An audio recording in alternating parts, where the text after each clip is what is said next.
tell the story, but I need you to close your eyes. Picture this. You're back in your awkward middle school years, specifically the 8th grade. You and your friends are in a hot, loud, overpacked gym awaiting an overrated basketball game. After what feels like the longest 30 minutes ever, your school's players finally come out and you scream your throat raw. As the players stand, your eyes travel to one boy who can't be any more than 5'1", and you give yourself a small chuckle. Honestly, this kid looks like a pony standing between a dozen dinosaurs.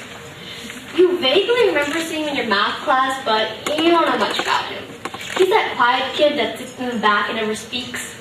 Regardless, you turn your attention back to the court. Then the game begins. 5 seconds in, and this kid already has the ball. He's running back and forth, lightning speed, weaving through players, and you're just like, whoa. As the game goes on, he's the only one you and your friends are rooting for.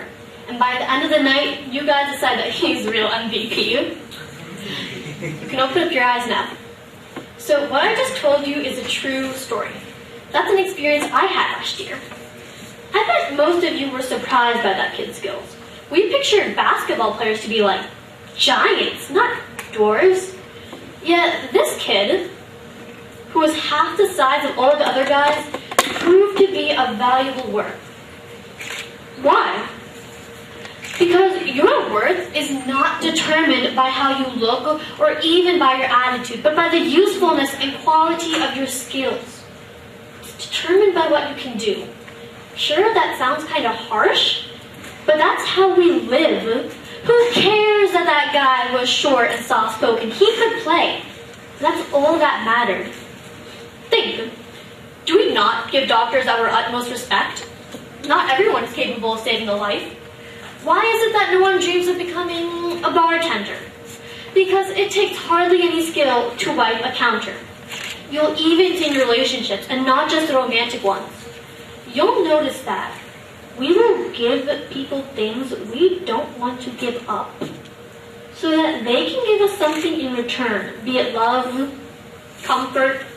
If a person can't do anything whatsoever, not even tell you a decent joke, would you really bother with them?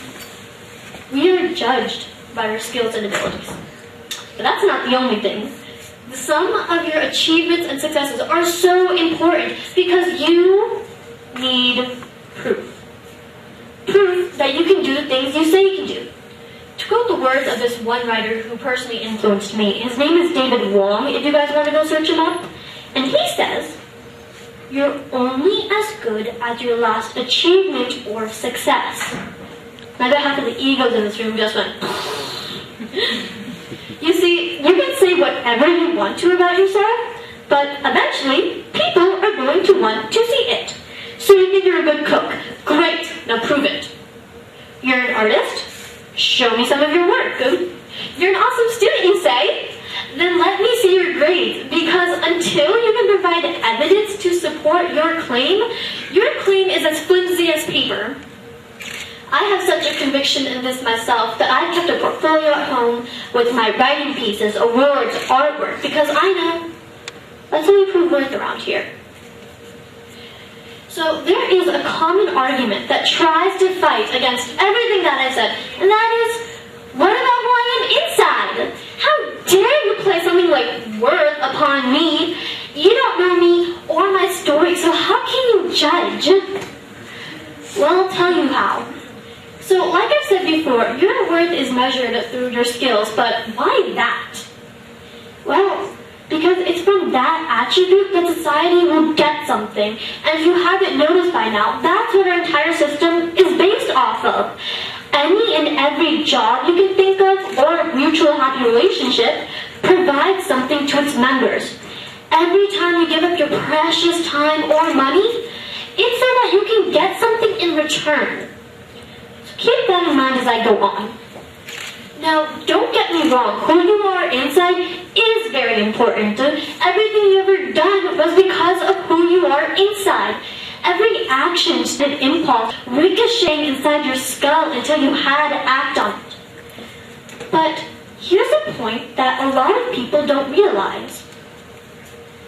society will not care about you for your personality.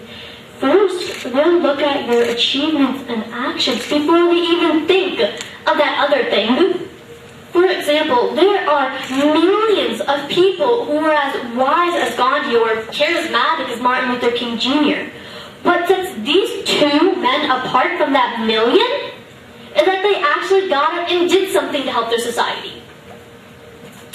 Think of it like this. Imagine we were plants.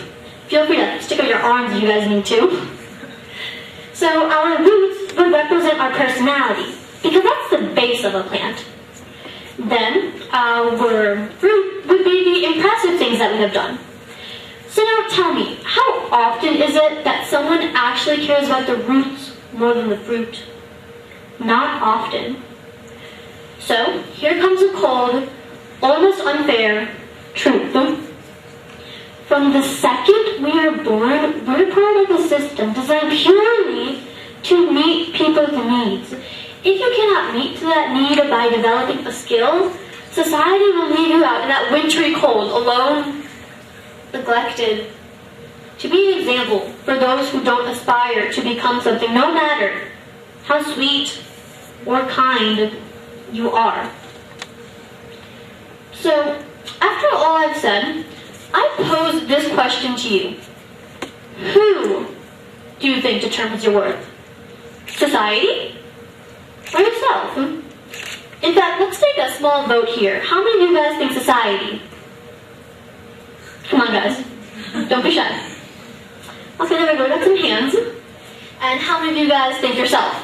Okay, so some difference. Let's see how opinions sway as I move on to the final part of my speech.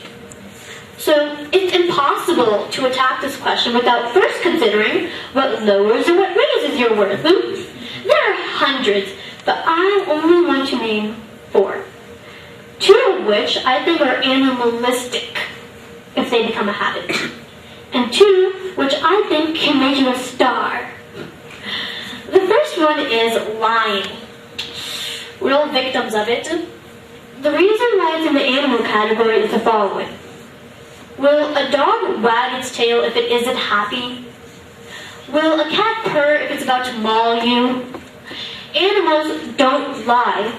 So if we turn lying into a habit, well, something not even an animal would do.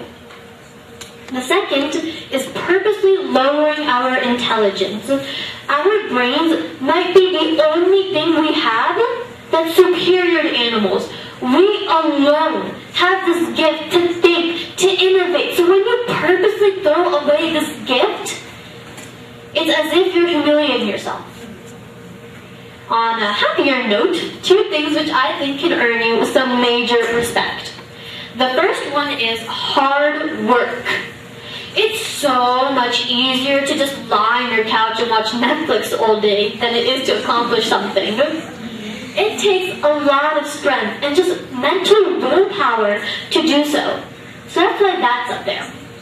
The second one is creation.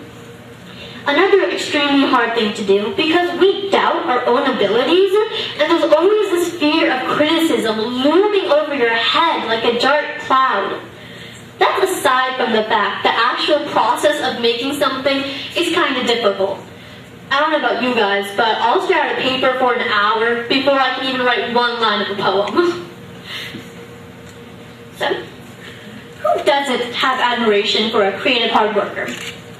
But then again, who has admiration for a lying drunkard? So what do these all have in common? You choose to be or not to be those things. You choose to lie, and you choose to lower your intelligence, and you choose to put in hard work, and you choose to develop your skills. Society can't decide those things for you. Even with peer pressure, at the end of the day, your actions are your responsibility. So, if you can't recall the last 9 minutes of your life, remember this. I want you all to leave with this. You determine your own worth.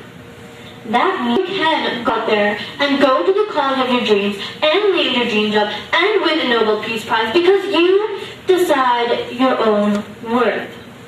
through your choice of actions and skills. It's always that last part that gets forgotten. So before I walk off, I want you guys to imagine one last thing. So if you guys could all close your eyes again. Imagine a world where everyone understood this concept. Imagine a world where everyone contributed to their community. Imagine a world where you could walk outside and there would be no homeless people. Imagine a world where none of your friends or anyone else that you knew had depression or thoughts of suicide because everyone felt worth it. Now that's an idea worth spreading. Thank you.